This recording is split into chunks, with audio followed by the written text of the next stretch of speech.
अस्सलाम वालेकुम एवरीवन, कैसे हैं आप सब लोग। उम्मीद है कि सब खैरियत से होंगे। हम लोग आज पढ़ने लगे हैं मेटाबॉलिज्म या कैटाबॉलिज्म या इंटरमीडिएटरी मेटाबॉलिज्म को शुरू करने से पहले आप लोगों ने मेरे चैनल को सब्सक्राइब करना है, बेल आइकन को प्रेस करना है, वीडियो देखने से पहले वीडियो लाइक कर दें। बहुत अच्छी वीडियो बना दी है मैंने, ठीक है। उम्मीद है अगर कुछ ना समझ आया तो फिर आप लोग कमेंट सेक्शन में पूछ लेना, और अगर कुछ नहीं भी पूछना फिर भी कमेंट सेक्शन में कमेंट ज़रूर करने हैं, ठीक है। और अब हम लोग स्टार्ट करते हैं अपनी स्लाइड मैंने खोली है इंटरमीडिएटरी मेटाबॉलिज्म, और इसकी स्लाइड नंबर 3 है। स्लाइड नंबर 1 में कैटाबॉलिज्म की हेडिंग दी हुई है, स्लाइड नंबर 2 में साइकिल बना हुआ है जो हम बाद में देखेंगे, और उसके बाद स्लाइड नंबर 3 में स्टेज 1 से स्टार्ट करते हैं। डाइजेशन क्या होती है? स्टेज 1 है डाइजेशन, और डाइजेशन होती क्या है कि लार्जर मॉलिक्यूल्स स्मॉलर मॉलिक्यूल्स में ब्रेक हो जाते हैं, और इस प्रोसेस को हम लोग क्या कहते हैं? डाइजेशन कहते हैं, ठीक है। प्रोटीन्स जो हैं वो अमाइनो एसिड से मिलके बनती हैं। 20 डिफरेंट टाइप के अमाइनो एसिड्स जब पेप्टाइड बॉन्ड बनाते हैं तो प्रोटीन बनती है, और जब प्रोटीन हाइड्रोलाइज होगी तो वो वापस अपने मोनोमर में यानी कि अमाइनो एसिड में टूट जाएगी। पोलोसेक्राइड्स या पॉलीसेक्राइड्स या फिर जो है वो किससे मिलके बनते हैं? मोनोसेक्राइड यूनिट्स जो हैं उनका ग्लाइकोसिडिक बॉन्ड बनता है और वो पॉलीसेक्राइड्स बना जाते हैं। इस तरह जब पॉलीसेक्राइड्स हाइड्रोलाइज होंगे तो वो simple sugar such as glucose में कन्वर्ट हो जाएंगे। फैट्स जब हाइड्रोलाइज होंगे तो वो ग्लिसरॉल या फिर फैटी एसिड में कन्वर्ट हो जाएंगे, ठीक है। डिग्रेडेशन जो ये हुई है मॉलिक्यूल्स की, प्रोटीन्स अमाइनो एसिड में टूटे हैं, पॉलीसेक्राइड ग्लूकोज में या सिंपल शुगर्स में टूटा है, फैट्स हाइड्रोलाइज हुए हैं ग्लिसरॉल में या फिर फैटी एसिड में, इनकी एब्जॉर्ब हो जाएगा ये सब कुछ इंटेस्टाइन में, और फिर वहाँ से वो सारी बॉडी में डिस्ट्रीब्यूट हो जाएगा। इस स्टेज को हम लोग कहते हैं प्रिपरेशन स्टेज। यहाँ पे हम लोग एटीपी यूज़ करते हैं, यहाँ पे हम लोग एटीपी इस प्रोसेस को देते हैं।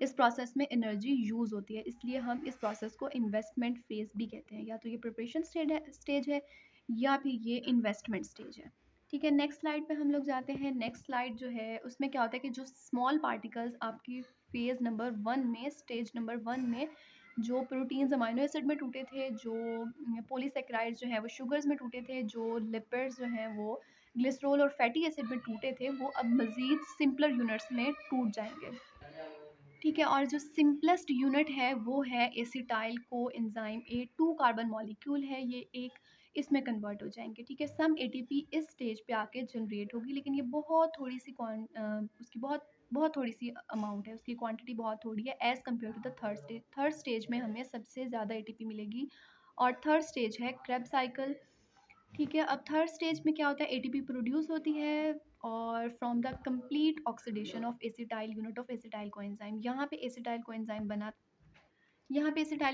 बना था, और वो यहाँ पे आके थर्ड स्टेज में उसकी कंप्लीट ऑक्सीडेशन हो जाएगी, और वहाँ से हमें मेजर पोर्शन ऑफ एटीपी हमें यहाँ से मिलेगा थर्ड स्टेज से, ठीक है। अब थर्ड स्टेज में क्या है? सिट्रिक एसिड साइकिल है, इसको क्रेब्स साइकिल भी कहते हैं, इसको ट्राई कार्बोक्सिलिक एसिड साइकिल भी कहते हैं, ठीक है। अब इसमें क्या हो रही है? ऑक्सीडेटिव फॉस्फोराइलेशन हो रही है, और ये फाइनल कॉमन पाथवे है in the oxidation of fuel molecules. अब आप लोगों को ये वाला साइकिल जो हम लोगों ने स्किप कर दिया था ये समझ आएगा। फैट्स टूटे फैटी एसिड और ग्लिसरॉल में, पॉलीसेक्राइड टूटा ग्लूकोज या फिर किसी भी दूसरी शुगर में, और जो प्रोटीन्स हैं वो टूट रहे हैं अमाइनो एसिड में। ये थी स्टेज नंबर 1। स्टेज नंबर 2 में ये सब मज़ीद टूट गए, किसमें? एसिटाइल कोएंजाइम ए में, जो कि 2 कार्बन मॉलिक्यूल है, ठीक है। उसके बाद ये सारा कब सिट्रिक एसिड साइकिल में चला गया, जिसको क्रेब्स साइकिल भी कहते हैं, जिसको ट्राई कार्बोक्सिलिक एसिड साइकिल भी कहते हैं। ये स्टेज नंबर 3 है, और ऑक्सीडेटिव फॉस्फोराइलेशन भी यहाँ पे होती है, ये ईटीसी का काम है, इलेक्ट्रॉन ट्रांसपोर्ट चेन का काम है, यहाँ पे भी एटीपी प्रोड्यूस हो रहा है, ये हम लोग आगे पढ़ेंगे। अच्छा, अब जो इस बात का मतलब है कि फाइनल कॉमन पाथवे है in the oxidation of fuel molecules, इस बात का क्या मतलब है कि जो एसिटाइल कोएंजाइम ए है वो सिर्फ और सिर्फ हमें ग्लूकोज से नहीं मिल रहा, बल्कि वो फैटी एसिड ब्रेक डाउन होता है, लिपिड्स ब्रेक डाउन होते हैं, तो उससे भी हमें एसिटाइल कोएंजाइम मिलता है। अगर कोई शुगर ग्लूकोज ब्रेक डाउन हो रहा है उससे भी हमें एसिटाइल कोएंजाइम मिलता है। अगर कोई प्रोटीन ब्रेक डाउन हो रही है, अमाइनो एसिड है, तो उससे भी हमें एसिटाइल कोएंजाइम ही मिलेगा। जैसे अमाइनो एसिड्स का जो 2 पोर्शन होते हैं ना उसके, एक तो कार्बन स्केलेटन है, उसके अलावा उसके साथ NH3 अमाइनो पार्ट लगा हुआ है। अमाइनो पार्ट निकल जाएगा, उसका यूरिया में रिमूव हो जाएगा, वो यूरिया साइकिल के थ्रू वो यूरिक एसिड में कन्वर्ट होगा, और वो यूरिया से पास आउट हो जाएगा। जो बाकी कार्बन स्केलेटन है उसका, कार्बोक्सिलिक एसिड और अल्फा कार्बन वाला स्केलेटन, वो ब्रेक डाउन हो जाएगा, और वो किसमें कन्वर्ट होगा? एसिटाइल कोएंजाइम ए में, जो कि 2 कार्बन मॉलिक्यूल है, ठीक है। और इस सब में 4 पेयर ऑफ इलेक्ट्रॉन ट्रांसफ़र हुए हैं, 3 NAD पॉजिटिव के पास जाएंगे और 1 FAD के पास जाएगा। ये जब हम इलेक्ट्रॉन ट्रांसपोर्ट चेन पढ़ेंगे ये वहाँ पे पता चलेगा। फिर प्रोटॉन ग्रेडियंट जो है वो जनरेट करता है इलेक्ट्रॉन फ्लो। प्रोटॉन ग्रेडियंट क्या होता है, पीएच ग्रेडियंट क्या होता है, प्रोटॉन मोटिव फोर्स क्या होती है, और एन साइड क्या होती है, पी साइड क्या होती है, ये सब कुछ हमें पता चलेगा जब हम पढ़ेंगे ईटीसी इलेक्ट्रॉन ट्रांसपोर्ट चेन। ठीक है, उसके बाद हम लोग पढ़ने लगे हैं कार्बोहाइड्रेट मेटाबॉलिज्म। कार्बोहाइड्रेट मेटाबॉलिज्म में glucose transporters. Metabolism of glucose in mammals is limited by the glucose uptake into the cell and its phosphorylation by hexokinase। ठीक है, अब हमारे हमारी दो स्टेट है, एक वेल फेड स्टेट है और एक स्टार्व स्टेट है, जिसमें हम फास्ट में हो सकते हैं, भूखे हो सकते हैं। वेल फेड स्टेट जब आपने अच्छी तरह से खाना खाया हुआ है, आपके पास ग्लूकोज की फेवरेबल अमाउंट मौजूद है। ठीक है, अब दो टाइम पे ग्लूकोज होता है ना, या तो आप वेलफेयर स्टेट में हो या फिर आप स्टार्व्ड हो। ठीक है, अब जो ब्लड में ग्लूकोज अपटेक हो रहा है ब्लड के अंदर, वो GLUT फैमिली ये रिस्पॉन्सिबल है उसकी। ठीक है, ये ग्लूकोज ट्रांसपोर्टर्स हैं, ये रिस्पॉन्सिबल हैं ब्लड में ग्लूकोज के अपटेक के। ठीक हो गया। अच्छा, अब यहाँ पे अच्छा, ग्लूकोज जो है ना वो the transporters of hepatocytes and brain neurons are always present in plasma membrane. अच्छा, अब जो एक तो हमारी जो सेल मेम्ब्रेन है उसकी केमिस्ट्री हम लोगों ने पढ़ी थी कि वो जो चार्ज मॉलिक्यूल्स हैं वो सेल मेम्ब्रेन उनके लिए परमेबल नहीं होती। ठीक है, उनको वहाँ एक्स्ट्रा सेलुलर मटेरियल से उसको इंट्रा सेलुलर मटेरियल में जाने के लिए, यानी उसको सेल के बाहर से सेल के अंदर जाने के लिए उसे कुछ ट्रांसपोर्टर्स चाहिए, उसे कैरियर्स चाहिए जो उसको उठा के सेल के अंदर लेकर आएंगे। ठीक है, हिपेटोसाइट्स और ब्रेन न्यूरॉन्स के लिए तो उन्होंने बता दिया कि ये ट्रांसपोर्टर्स जो हैं वो मौजूद होते हैं। ठीक है, अब ग्लूकोज ट्रांसपोर्ट जो स्केलेटल मसल्स में, कार्डियक मसल्स में, एडिपोज टिश्यूज में, ये सारे मसल सेल्स हैं। इनके अंदर जो ग्लूकोज का रिसेप्टर है वो है ये GLUT4। ठीक है, ये रिसेप्टर है इसका, ये इसका ट्रांसपोर्टर है, ये इसको लेके जाएगा, लेकिन ये तभी एक्टिवेट होगा जबकि आपकी बॉडी में इंसुलिन प्रेजेंट होगा। ये इंसुलिन की रिलीज के रिस्पॉन्स में ये एक्टिवेट होगा। अब मैंने ये रजिस्टर ओपन किया है, यहाँ पे मैम ने हमें पढ़ाया था जो मैंने क्लास के दौरान नोट किया है। नाउ सपोज कि ये एक मसल सेल है, जो रेड ब्लॉक बना हुआ है ये एक मसल सेल है। ठीक है, ये ग्लूकोज हमारा ब्लड के अंदर, जब हम लोग वेल फेड स्टेट में थे, जब हम लोगों ने अच्छी तरह खाना खाया हुआ था, बॉडी हमारी वेल फेड स्टेट में थी, उस टाइम पे ये ग्लूकोज मसल सेल के अंदर जाना चाह रहा है। ठीक है, मसल सेल के अंदर ये रिसेप्टर हैं, GLUT4 रिसेप्टर्स हैं, ये तभी एक्ट करेंगे जब हमारे पास इंसुलिन प्रेजेंट होगी। अगर बॉडी के अंदर इंसुलिन होगी तो इंसुलिन की प्रेजेंस में ये एक्टिवेट होंगे और ग्लूकोज को ये रास्ता खोलेंगे और ग्लूकोज अंदर आ जाएगा। ठीक है, अब यहाँ पे ग्लूकोज ने एक एंजाइम के ज़रिए ग्लूकोज 6 फॉस्फेट में कन्वर्ट हो जाना है। ग्लूकोज जैसे ही इस मसल सेल के अंदर आएगा, उसने फ़ौरन से ग्लूकोज 6 फॉस्फेट के अंदर कन्वर्ट हो जाना है। अब ग्लूकोज का पहला पर्पज़ ये है कि वो एटीपी बनाए। एटीपी वो कैसे बनाएगा? वो ग्लाइकोलिसिस के थ्रू एटीपी बनाएगा। उसके बाद हो सकता है बाकी जो ग्लूकोज 6 फॉस्फेट बच जाता है, यानी आपकी एनर्जी की रिक्वायरमेंट पूरी होने के बाद एटीपी हमें एनर्जी देती है। एटीपी एनर्जी करेंसी है। जब एटीपी की रिक्वायरमेंट पूरी हो जाएगी तो बाकी जो ग्लूकोज 6 फॉस्फेट है वो ग्लाइकोजन सिंथेसाइज कर देगा या फिर वो राइबोज के पास चला जाएगा। ठीक है, यहाँ पे यही बात लिखी हुई है, these receptors will active only in presence of insulin, this means in the absence of insulin glucose will not enter the cell. अब जब glucose after entering the cell will convert into glucose 6 phosphate, और ये glucose 6 phosphate जो है ये हमें energy provide करेगा ATP की फॉर्म में। ठीक है, प्रायोरिटी उसकी क्या होगी? पहले वो एटीपी दे, पहले हमें वो एनर्जी करेंसी दे। अब जब एनर्जी की रिक्वायरमेंट पूरी हो जाएगी उसके बाद ग्लूकोज 6 फॉस्फेट वो ग्लाइकोजन सिंथेसाइज कर दे या फिर वो राइबोज के पास चला जाए, वो सारी बात की बात है। पहले उसकी प्रायोरिटी क्या है कि वो हमें एनर्जी प्रोवाइड करे। पहले वो ग्लाइकोलिसिस का पाथवे सारा रन होगा, हमें एटीपी मिलेगी, उसके बाद अगर हमारे पास ग्लूकोज 6 फॉस्फेट बच जाता है, क्योंकि वेल फेड स्टेट में आपके पास बहुत सारा ग्लूकोज है, तो वो आपकी एनर्जी पूरी कर देगा और उसके बाद फिर वो ग्लाइकोजन सिंथेसाइज करेगा, यानी कि जो हमारा एनर्जी स्टोरेज है, जो हमारा ग्लाइकोजन जो है वो मैमल्स का एनर्जी स्टोरेज है। उसके बाद ये सब कुछ ग्लाइकोजन सिंथेसिस का है, जो हमारा आज का टॉपिक नहीं है। बाय द वे मैं इसको शेयर कर दूंगी इंस्टाग्राम पे स्कैन करके इस फोटो को, तो आप लोग वहाँ से इसको देख लेना। ठीक है, ग्लाइकोजन सिंथेसिस को आज हम लोगों ने पढ़ना है ग्लाइकोलिसिस।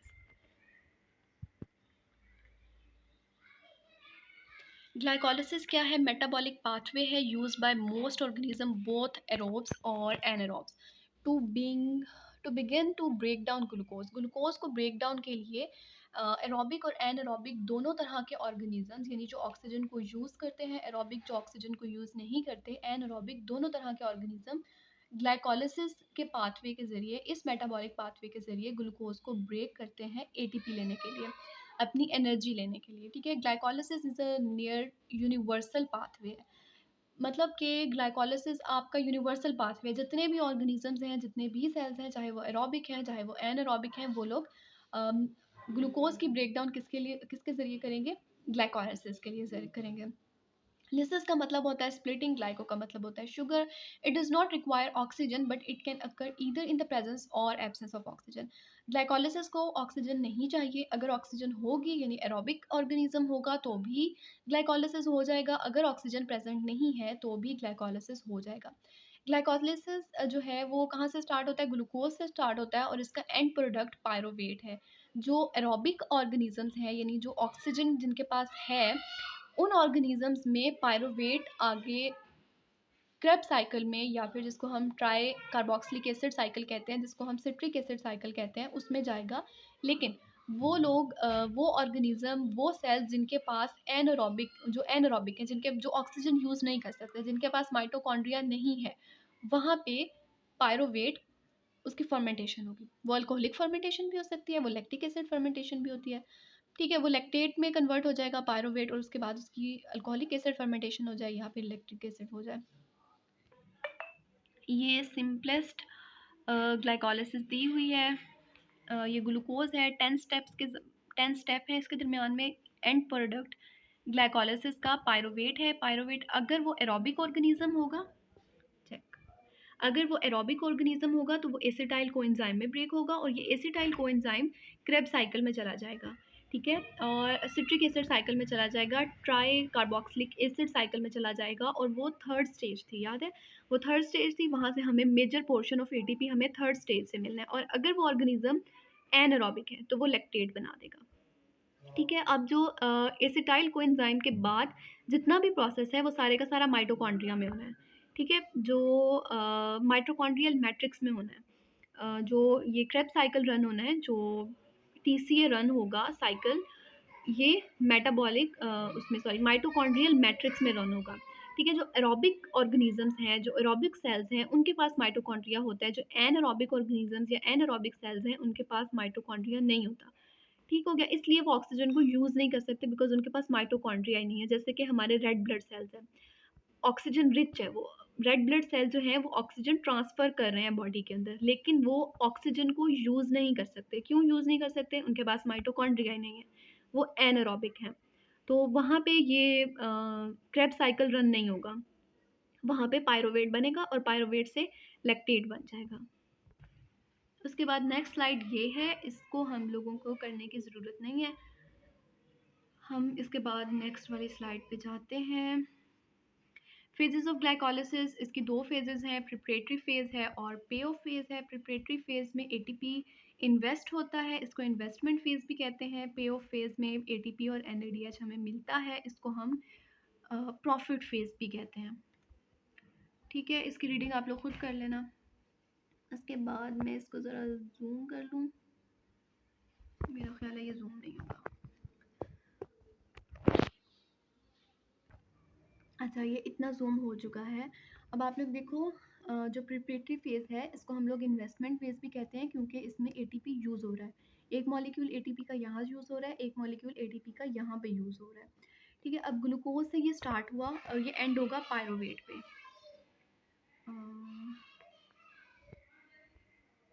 ये नीचे नहीं जा रहा। अच्छा खैर, ये बी वाला है भी हाफ। दो फेजेस हैं, एक ए फेज़ है, दूसरी ये बी फेज़ है। बी फेज़ पे ऑफ फेज़ है, इसको हम लोग प्रॉफिट फेज़ भी कहते हैं। ये प्रिपरेटरी फेज़ है, इसको हम इन्वेस्टमेंट फेज़ भी कहते हैं। इसका ये जो स्ट्रक्चर है ये नहीं करना, सिर्फ ये नेम्स याद करने हैं। 10 स्टेप हैं इसके और ये आप लोगों ने याद करने हैं। ठीक है, इसमें बेसिकली जो मेन चीज़ याद करने वाली है वो एटीपी का नंबर है, कितने एटीपी यूज़ हो रहे हैं, कितने एटीपी बन रहे हैं, और फिर इवेंचुअली ये सारा प्रोसेस हो के हमारे पास कितने एटीपीज़ आ जाते हैं। ठीक है, ग्लूकोज में कितने एटीपी, ग्लूकोज जब ग्लूकोज 6 फॉस्फेट में कन्वर्ट हुआ तो एक एटीपी यूज़ हुआ, एडीपी में कन्वर्ट हो गया।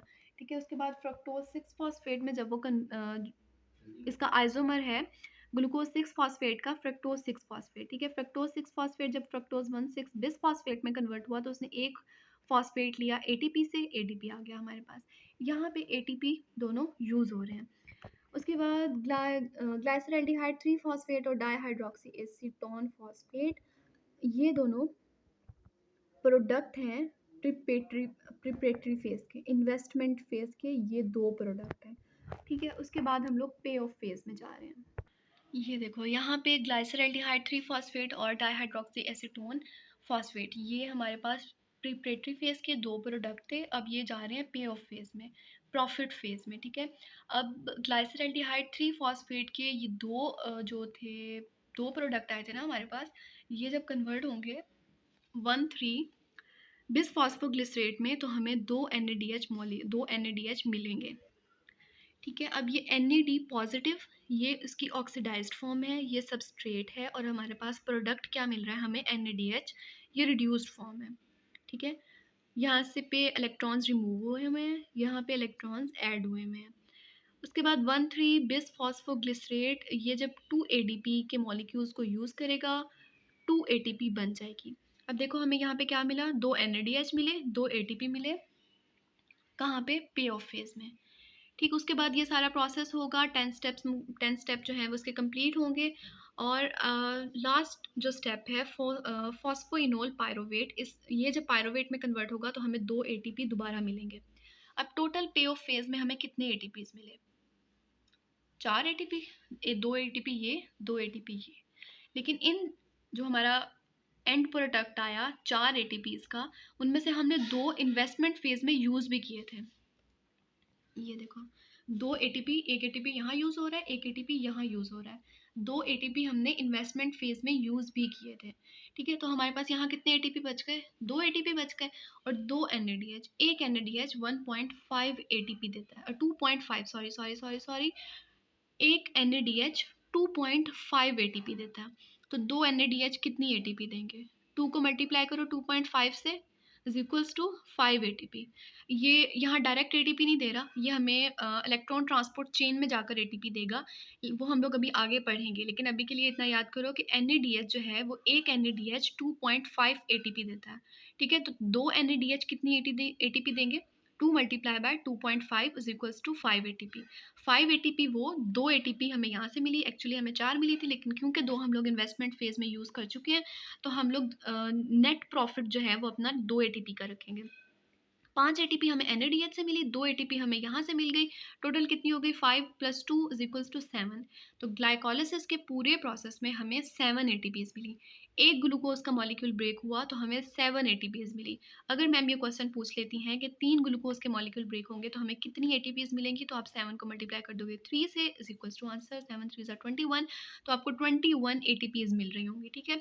अगर मैम पूछ लेती हैं कि 7 ग्लूकोज के मॉलिक्यूल थे तो उनसे आपको NADH कितने मिल रहे हैं, तो आप बता दोगे कि कितने NADH, एक ग्लूकोज के मॉलिक्यूल से 2 NADH मिले हैं, तो 7 ग्लूकोज के मॉलिक्यूल से 2 मल्टीप्लाई बाय 7 कितने हो जाएंगे, 14 NADH मिलेंगे, ठीक है। अब अगर मैम पूछे कि 7 मॉलिक्यूल हैं ग्लूकोज के, तो उसमें ग्लाइकोलिसिस में 7 ग्लूकोज के मॉलिक्यूल्स अगर यूज़ हों तो हमें NADH के ज़रिए कितनी ATP मिलेगी, तो आप पहले NADH कैलकुलेट करोगे।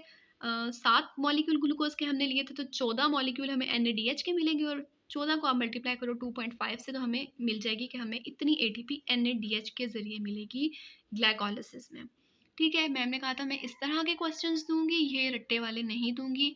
आप लोगों ने ये स्ट्रक्चर्स याद नहीं करने हैं, सिर्फ ये लिखा हुआ जो साइकिल है ये याद करना है।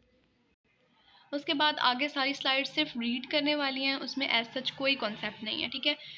एरोबिक रेस्पिरेशन के 3 स्टेप हैं, ग्लाइकोलिसिस, ऑक्सीडेशन होती है ग्लूकोज की पायरोवेट में, क्रेब्स साइकिल है, ऑक्सीडेशन होती है ऑफ एसिटाइल कोएंजाइम की कार्बन डाइऑक्साइड में, ऑक्सीडेटिव फॉस्फोरिलेशन है इलेक्ट्रॉन ट्रांसपोर्ट चेन, जिसको हम लोग पढ़ेंगे।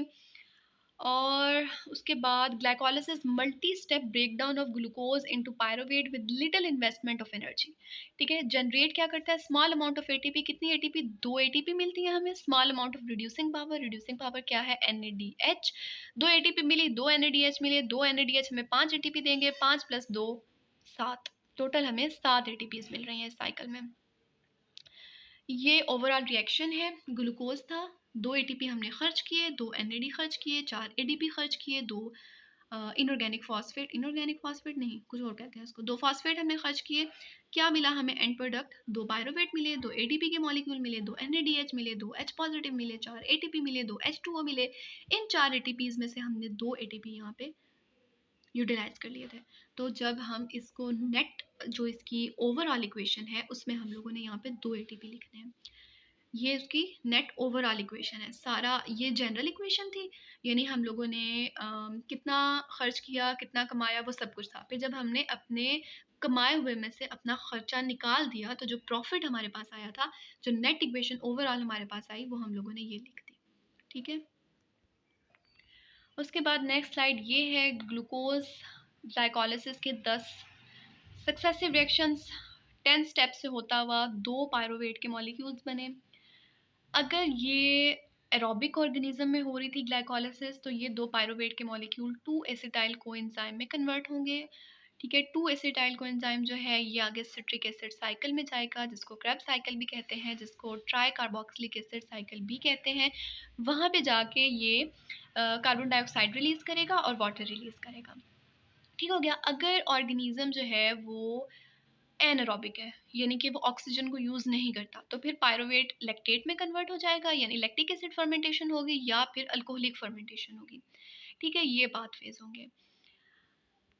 उसके बाद ये फिर वही ग्लाइकोलिसिस की दी हुई है ब्रीफ समरी, इसको सिर्फ रीड आउट करना है, इसमें एज सच कोई बात नहीं लिखी हुई, सारी वही बात है। मैम ने कहा था अगर आपको रिएक्शन समझ में आ गया, अगर आपको सारा ओवरऑल उसका पाथवे समझ में आ गया, तो ये चीज़ आप खुद से भी लिख सकते हो।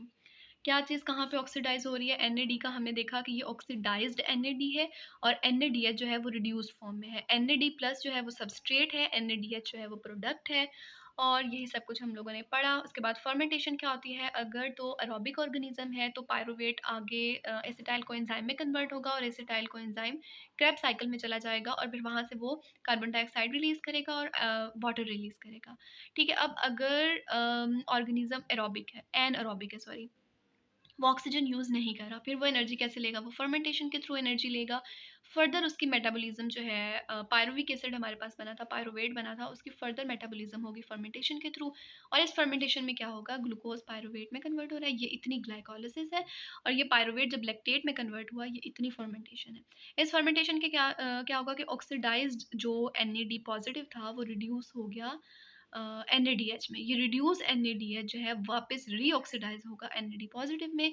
ये साइकिल चलता रहेगा, हमें एनर्जी मिलती रहेगी, क्योंकि जो एनारोबिक ऑर्गेनिज्म है उसने भी ऑब्वियसली कहीं ना कहीं से तो एनर्जी लेनी है, उसको भी एनर्जी की ज़रूरत है ताकि वो फंक्शन कर सके।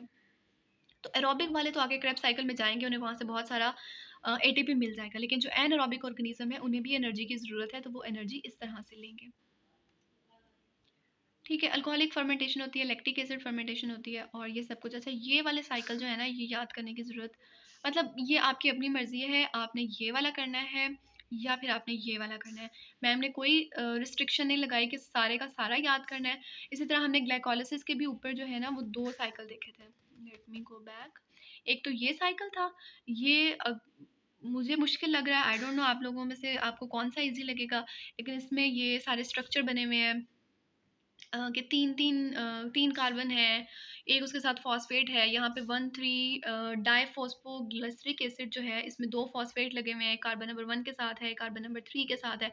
ये सारा स्ट्रक्चर था, ये सारा मुश्किल था, तो ईजी है कि आप लोग यहाँ से इसको याद कर लो। ठीक हो गया?